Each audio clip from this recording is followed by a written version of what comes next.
अस्सलामु अलैकुम वरहमतुल्लाहि वबरकातुहू। नहमदु नुसल्ली अला रसूलिहिल करीम, अम्मा बाद। बच्चों के परवरिश के कुछ अहम नुकात मैं आपके सामने पेश करती हूँ। अच्छी तालीम की फ़िक्र। अब अगला मरहला बच्चे के स्कूल और कॉलेज की तालीम का है।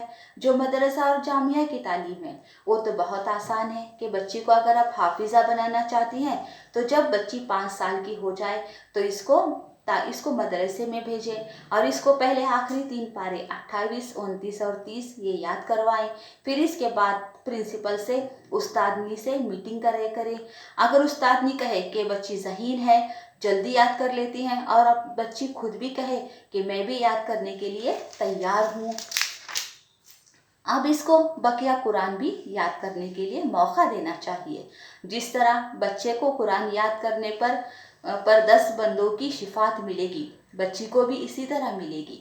उम्मत में जैसे लड़कों ने कुरान याद करके हाफिज कुरान बनकर कुरान की खिदमत की, इसी तरह बच्चियों ने भी हाफिजात बनकर कुरान की हिफाजत में अपना किरदार अदा किया। सईदा आयशा रज़ियल्लाहु तआला अन्हा हाफिजा थी, सईदा हफ्सा रज़ियल्लाहु तआला अन्हा हाफिजा थी।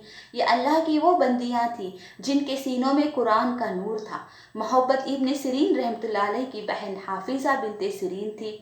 इतनी अच्छी कारिया थी कि जब मोहब्बत इब्न सिरीन रहमतुल्लाह अलैह को कोई लफ्ज़ पढ़ने में दुश्वारी होती थी तो वो अपनी बहन से इस लफ्ज़ की जो किराअत थी इसको सीखा करते थे।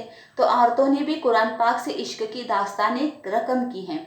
तो अगर बच्ची का भी शौक़ है और उस्तादनी भी तस्दीक कर देती हैं कि ये लायक है, तो माँ बाप को भी चाहते हैं, तो माँ बाप भी अगर चाहते हैं तो ऐसी बच्ची को हाफिज़ा बनाना चाहिए।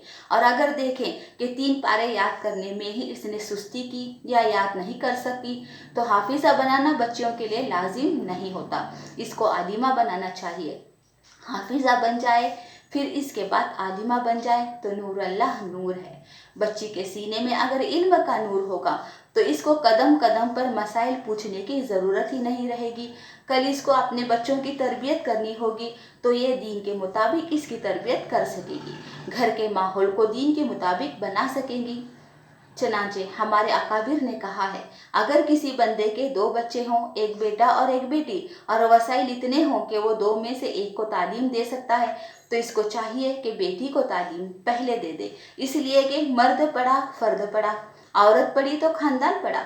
जब औरत पढ़ लेती है तो आने वाली ज़िंदगी में वो घर की माँ होती है और वो पूरे ख़ानदान की तालीम का सबब बनती है। तो औरतों की तालीम बहुत ही ज़्यादा अहमियत रखती है। मगर बच्ची को स्कूल भेजने से पहले चंद बातें इसको साफ लफ्ज़ों में बताने की ज़रूरत है। लिख कर दे, बार बार वो इन बातों को पढ़े, फिर इसका दाखिला करवा दे। जज़ाकल्लाहु खैर।